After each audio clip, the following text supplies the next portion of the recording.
பாரதிய ஜனதா கட்சி இன்றைக்கு ஒரு தப்பு கணக்கு போட்டுக் கொண்டிருக்கிறது. அதற்கு துணையாக அதிமுகவும் இன்றைக்கு துதி பாடிக்கொண்டிருக்கிறது. ஜாபர் சாதிக் மீது நீங்கள் பிப்ரவரி 15ஆம் தேதி அன்றைக்கு லுக் அவுட் நோட்டீஸ் பிறப்பித்திருக்கிறோம் என்கிறீர்கள். அவரை தேடப்படும் குற்றவாளி என்று அறிவிப்பதாக சொல்லியிருக்கிறீர்கள். பிப்ரவரி 21ஆம் தேதி அவர் மங்கை என்கின்ற படத்தினுடைய வெளியீட்டு விழாவிலே இங்கே கலந்து கொண்டிருக்கின்றார். அப்பொழுது உங்களுடைய என்சிபி எங்கே போனது? இன்றைக்கு பாஜகவில் இருக்கக்கூடியவர்கள் இன்றைக்கு போதைப்பொருள் கடத்தலிலே அவர்கள் ஈடுபட்டுக் கொண்டுதான் இருக்கிறார்கள். அவர்களெல்லாம் பாஜகவில் சேர்ந்தவுடன் புனிதர்களாக மாறிவிட்டார்கள். உடனடியாக நாங்கள் அவரை இயக்கத்தை விட்டு நீக்கிவிட்டோம். அவருக்கும் எங்களுக்கும் எந்த விதமான தொடர்பும் கிடையாது. அந்த தொடர்புகள் எல்லாம் உள்ளவர்கள் அதிமுகவிலையும் பாஜகவிலையும் தான் இருக்கிறாங்க. அவங்க எங்கே பிடிச்சாங்கிறது நான் அவங்களே தெளிவாக சொல்லலை. அதுக்கு மேலே ப்ரெஸ் மீட்டை வச்சு குழப்புறாங்களே தவிர அந்த ப்ரெஸ் மீட்டே தப்பு. 2013 அன்றைக்கு அது விடுதலை ஆகிவிட்டது. அதிமுக ஆட்சியினுடைய அவர் ஒழுங்காக அந்த வழக்கை நடத்தாத காரணத்தாலும் பாஜகவினுடைய வழக்கறிஞர் அதில் தலையிட்ட காரணத்தாலும் அந்த வழக்கு விடுவிக்கப்பட்டது.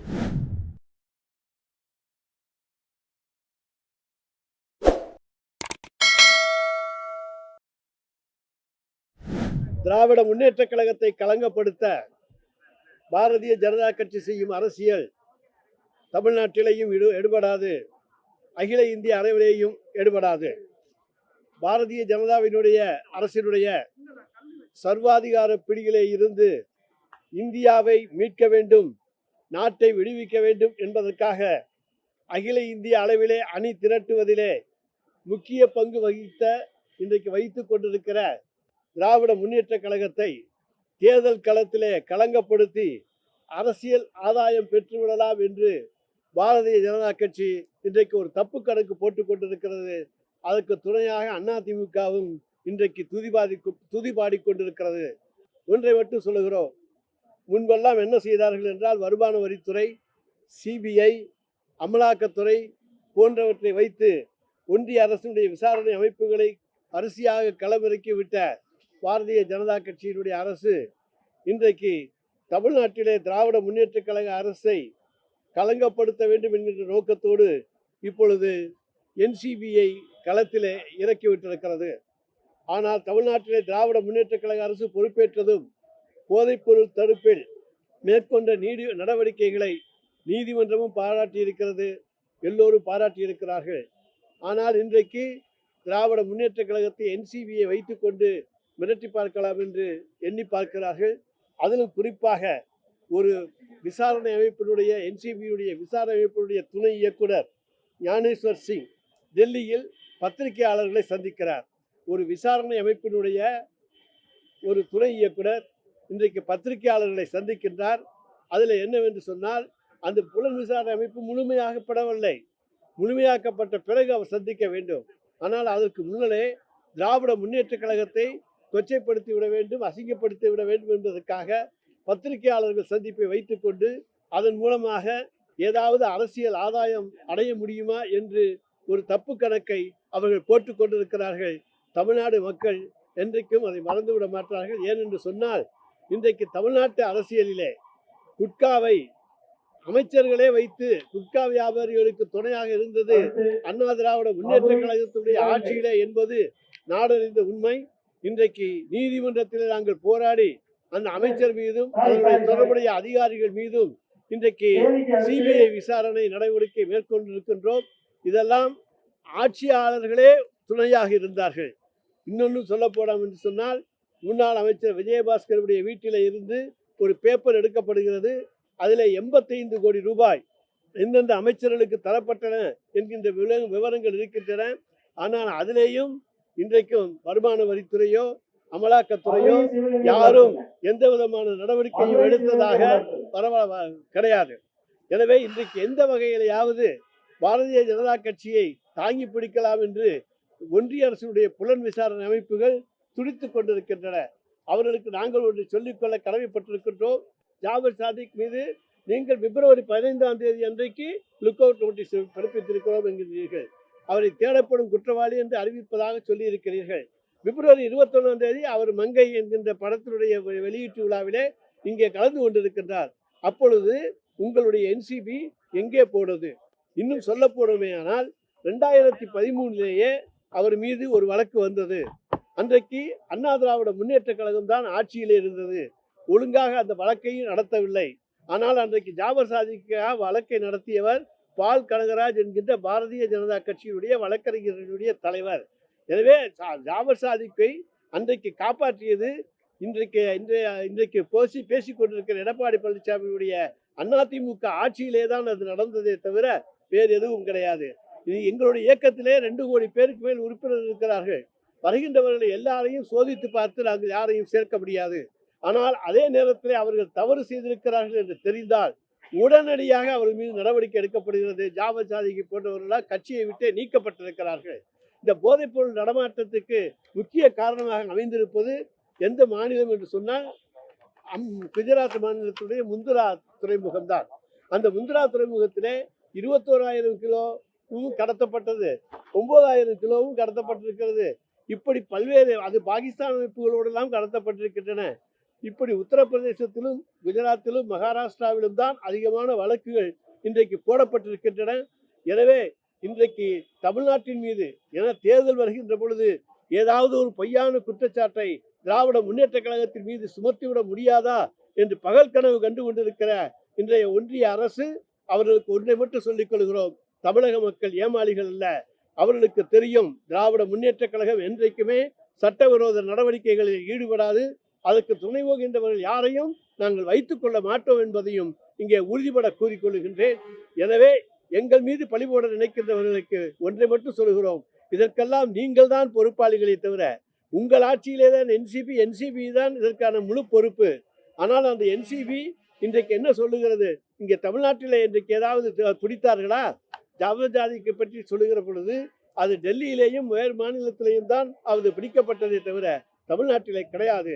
எனவே தமிழ்நாட்டை பொறுத்த வரைக்கும் நாங்கள் போதைப்பொருள் நடமாட்டத்தை முழுக்க தடுத்து வைத்திருக்கின்றோம். கஞ்சா பயிர் ஒரு சென்று கூட நடப்படாத மாநிலமாக, நோ கல்டிவேஷன், கஞ்சா கல்டிவேஷனாக இருக்கக்கூடிய மாநிலமாக தமிழ்நாடு இருக்கிறது என்பது இன்றைக்கு உலகத்துக்கே தெரியும். எனவே அப்படிப்பட்ட இடத்துல இருக்கக்கூடிய நாங்கள் நிச்சயமாக இங்கே போதைப்பொருள் நடமாட்டத்துக்கு உறுதுணையாக எந்த வகையிலும் இருக்க மாட்டோம். அதே போல இன்றைக்கு தமிழ்நாட்டை அவமதிக்கும் செயலாக தமிழ்நாடு போதைப்பொருள் தலைநகரமாக மாறியிருக்கிறது என்று கூறி தமிழ்நாட்டையும் தமிழக மக்களையும் அவமதிக்க வேண்டும் என்பதற்காகவே அந்த பொய் பிரச்சாரத்திலே இன்றைக்கு ஈடுபட்டு கொண்டிருக்கிறார்கள்.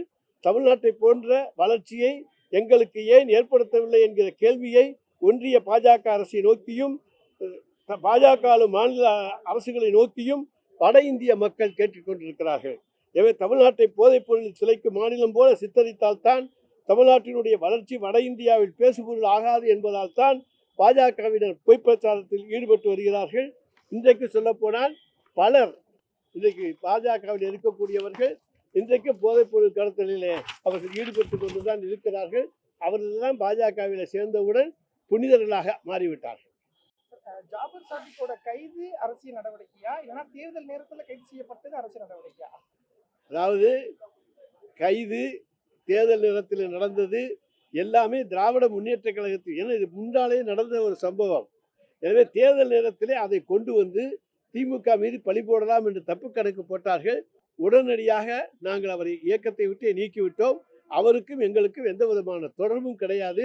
அந்த தொடர்புகள் எல்லாம் உள்ளவர்கள் அதிமுகவிலேயும் பாஜகவிலேயும் தான் இருக்கிறாங்க.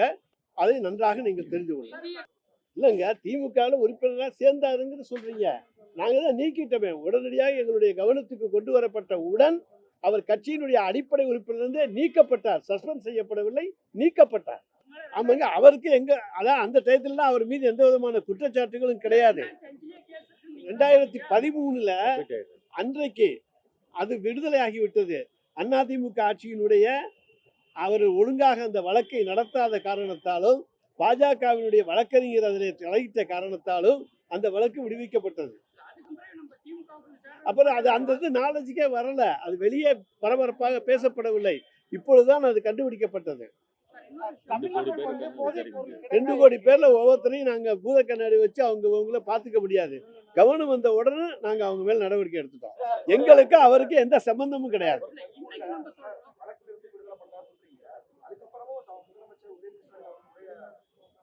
சார் அந்த வழக்கே வெளியே தெரியாம நடந்த வழக்கு தான். வெளியே அந்த வழக்கு நடந்தது இப்பதான் தெரியுது. சார் அது எப்படி சார் சட்டத்துறைக்கே தெரியாம அவ்வளவு நாள் பொறுமையா இருந்தோம்? நம்ம வந்து எல்லாத்தையும் ஏங்க, லீகலா அதாவது 2013 அதிமுக ஆட்சி. அதிமுக ஆட்சியில ஒரு வழக்கு நீதிமன்றத்துல வருஷத்துக்கு 10 லட்சம் வழக்கு டிஸ்போஸ் ஆகுது. யார் யாரெல்லாம் குற்றவாளி, யார் யாரெல்லாம் நிரபராதி விடுவிக்கப்பட்டாங்கன்னு நாங்க நீதிமன்றத்துடைய கணக்கு வழக்குகளை எடுத்து பார்க்க முடியாது. சார், உளவுத்துறை எதுவும் சொல்லலையா சார்? ஒரு முக்கிய பொறுப்பு இருக்கு, அயலங்காணியில ஒரு முக்கிய பொறுப்பு கொடுத்திருக்கீங்க. அதாவது அவர் இங்க 2 முறை வந்து அவரு இப்போ அவருக்கு கேஸ் இருக்கு இல்லீங்களா? போதைப் பொருள் அதாங்க இப்பதாங்க புது கேஸ், முன்னால பழைய கேஸ். அது விடுதலை ஆனுச்சு. அது விடுதலை ஆனதுக்கு அதிமுகவும் பாஜகவும் தான் காரணமே தவிர நாங்கள் அல்ல. சார் இப்ப NCB பிரஸ் மீட்ல டெல்லியில புடிச்சமா ஜெய்ப்பூர்ல புடிச்சமான ஒரு குழப்பமா சொல்றாங்க. அவங்க வந்து எங்க பிடிச்சாங்கங்கிறது நான் அவங்களே தெளிவா சொல்லல. அதுக்கு மேல பிரஸ் மீட்டை வச்சு குழப்புறாங்களே தவிர அந்த பிரஸ் மீட்டே தப்பு, கொடுக்கக்கூடாது. ஒரு டெப்டி டைரக்டர் இன்வெஸ்டிகேஷன் ஸ்டேஜில், அதுவும் என்சிபியில் இந்த மாதிரியான ஒரு பிரஸ் மீட் கொடுத்துருக்காருங்கிறது உண்மையிலேயே கண்டிக்க தகுந்த ஒன்றுன்னு வச்சுக்கலாம்.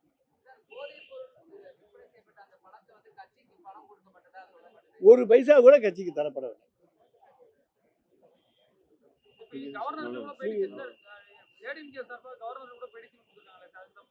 அது அவங்க 2013 நாங்கள் கோட்டை விட்டுட்டோம்னு வேணா கொண்டு போய் கொடுக்கலாம். எடப்பாடி பழனிசாமி நான் 2013 கோட்டை விட்டுட்டேன், சரியா கவனிக்கல அப்படின்னு சொல்லுவாங்க. நாங்க எங்களை பொறுத்த வரைக்கும் சட்டபூர்வமான நடவடிக்கைகள் அனைத்தும் எடுக்கப்படும். நிச்சயமாக குற்றவாளிக்கு துணையாகவும் போக மாட்டோம், அவரை காப்பாற்றவும் மாட்டோம், அவருக்கு சட்டத்தின் முன் நிறுத்தி தண்டனை வாங்கி தருவோம். 2013 முடிஞ்சு போன கேஸ், அது என்சிபி, அது மத்திய அரசினுடைய வழக்கு. அவங்க தான் அதை எடுத்து நடத்தணும், நாங்க இல்ல. என்சிபி என்பது மத்திய அரசு போடப்பட்ட வழக்கு, அவங்க போட்ட வழக்கு. இது அவங்க தான் திருப்பி எடுத்து நடத்தணும். இப்போ 20 வருஷம் டிலே, இப்போ 10 வருஷம் 11 வருஷம் ஆச்சுன்னு சொல்லி எடுத்து நடத்தணும்னா அவங்க தான் நடத்தணும். அவங்க விட்டுட்டாங்க. சார், இப்ப பல்வேறு பகுதிகளில போதைப் பொருட்கள் வந்து இப்ப பறிமுதல் செஞ்சுட்டு இருக்காங்க. அதுக்கான என்ன நடவடிக்கை எடுக்கப்பட்டு? எது?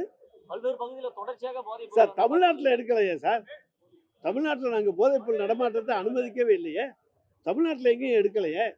வெளி மாநிலங்களில் தான் எடுக்கிறாங்க. வெளி மாநிலங்கள் எடுக்கிறதுக்கு அந்த மாநிலத்து அரசுகளும் மத்திய அரசு, ஒன்றிய அரசு தான் நடவடிக்கை எடுக்கணும். நாங்கள் எப்படி எடுக்க முடியும்? யார் எப்படி எதுக்கு ஆட்சேபனை சொல்ல போறோம்? நாங்க தான் அவரை எங்களுடைய இயக்கத்திலே இல்லைன்னு நீக்கியாச்சு. மத்திய அரசு வந்து நல்ல தகுந்த சாட்சியங்களோட அவர் மீது வழக்கு தொடர்ந்தால் மிக மகிழ்ச்சி, அதை செய்யட்டும். சார், இப்ப எதிர்க்கட்சிகள் கேட்கறது என்னன்னா, ஒரு கட்சியில் இருக்கும்போது ஒரு முக்கிய பொறுப்புல இருக்கிறாரு. இப்படி ஒரு குற்றச்சம்பவத்தில் ஈடுபட்டது வந்து கட்சி தலைமைக்கோ இல்ல அரசுக்கோ, சார் யாருக்கு உளவுத்துறை வந்து இப்போ ஒரு ஒண்ணும் எந்த இல்ல. தகவலுமே இப்ப சொல்லல. நான் இருக்கிறதா நான் என்ன பண்றேங்கிறது வெளியே வர்ற போது தான் தெரியுமே கடந்த தவிர 3 வருஷமா நிச்சயமா அது வந்து வெளியே தெரியாது. குற்றச்சம்பவம் நடந்துட்டு வெளியே இருக்கு சார். உளவுத்துறை அரசு கவனத்துக்கு கொண்டு வரவே இல்லை. தமிழ்நாட்டில் நடக்கலைங்க. தமிழ்நாட்டில் ஏதாச்சும் நடந்திருக்கா? தமிழ்நாட்டில் நடந்திருந்தா தான் அரசினுடைய கவனத்துக்கு வரும். தமிழ்நாட்டில் எதுவும் நடக்கலையே. நடக்காத போது எப்படி நாங்கள் சொல்ல முடியும்? ஈடுபட்டவர் தமிழகத்தை சேர்ந்தவர் சார் தான். அந்த குற்றச்சம்பவமும் வெளியே வந்தது இப்பதானே. குற்றச்சம்பவம் முன்னாலே வந்துருந்துச்சுன்னா நாங்க அதை உஷாராயிருப்போம். அதனால ஒன்றும் பிரச்சனையே கிடையாது. இங்க தமிழ்நாட்டில் நடக்கல, அதனால எங்க கவனத்துக்கு வரல.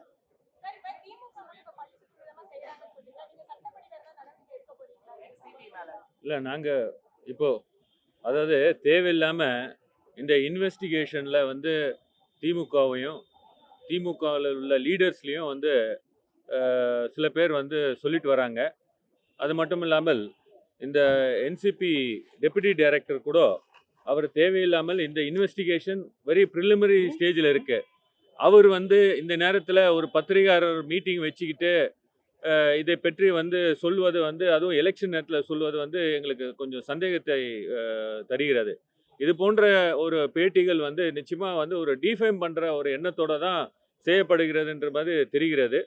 இது போன்று வந்து யாராவது வந்து கட்சியோ இல்லை கட்சி தலைவர்களையோ இணைத்து வந்து, அதுவும் எந்தவித ஆதாரம் இல்லாமல், அடிப்படை ஆதாரம் இல்லாமல் இது போன்ற ஒரு குற்றச்சாட்டுகள் வந்து செஞ்சாங்கன்னா அவங்க மேலே நிச்சயமாக சிவில் மற்றும் கிரிமினல் வழக்குகள் நாங்கள் தொடர்வோம். இதை வந்து நாங்கள் இந்த பத்திரிகை சந்திப்பின் மூலமாக தெரிவித்துக் கொள்கிறோம்.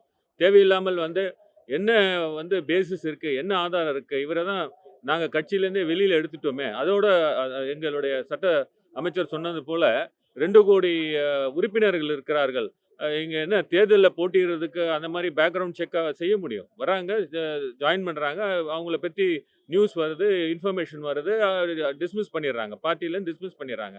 அப்படி நீங்கள் பார்த்தீங்கன்னா குட்கா வழக்கில் வந்து இவர் விஜயபாஸ்கர் வந்து குற்றஞ்சாட்டணும். அந்த குற்றம் சாட்டி இப்போ அவங்களே வந்து குற்றப்பத்திரிகை கொடுத்துருக்காங்க. அவங்க வந்து அந்த நேரத்தில் வந்து அவரோட பதவியிலேருந்து எடுத்தாங்களா? அதே போல் வந்து கவர்னரும் அவருக்கு வந்து அப்ரூவலே கொடுக்கல, கன்சென்ட்டே கொடுக்கல. நாங்கள் நீதிமன்றத்துக்கு உச்ச நீதிமன்றத்துக்கு சென்று விஜயபாஸ்கர் மேலே மட்டும் இல்லாமல் ரமணா அவர் வந்து சாங்ஷன் கொடுக்காம வச்சுட்டு இருக்காரு கவர்னர் அப்படின்னு சொல்லி நீதிமன்றத்துக்கு சென்று நாங்கள் வாங்கின பிறகு தான் அவங்க வந்து அப்ரூவலே தராங்க. இந்த குட்கா வழக்கில் பார்த்தீங்கன்னா திராவிட முன்னேற்ற கழகம் தான் சிபிஐக்கு டிரான்ஸ்ஃபர் பண்ணணும்னு சொல்லி எங்கள் தலைவர் அப்போது அப்போசிஷன் லீடர் அவர் வந்து சொன்னதன் பேரில் வழக்கு தாக்கல் செய்யப்பட்டு சிபிஐக்கு டிரான்ஸ்ஃபர் ஆகப்பட்டது. இந்த போதைப் பொருட்கள் வந்து ஒழிப்பதற்கு திராவிட முன்னேற்ற கழகம் எடுத்துக்கொண்ட முயற்சிகள் போல வேற எந்த கட்சியும் எடுத்தது கிடையாது. நன்றி, வணக்கம். மின்னம்பலம்.com தமிழின் முதல் மொபைல் பத்திரிகை.